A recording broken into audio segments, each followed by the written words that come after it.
Okay, one more thing I wanted to show you. It may happen that you drill the hole here corresponding to this one, and your yoke is not in the neutral position.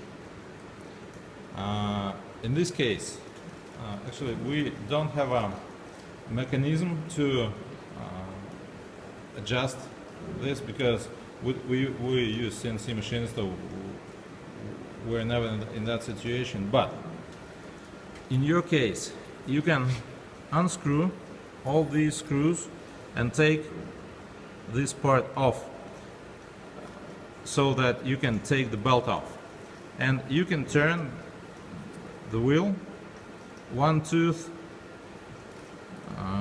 clockwise or one tooth counterclockwise, so to adjust the position of the yoke. So turn the wheel, the pulley, one tooth this or that direction, and then put the belt back, and it should work just fine. Okay, thank you.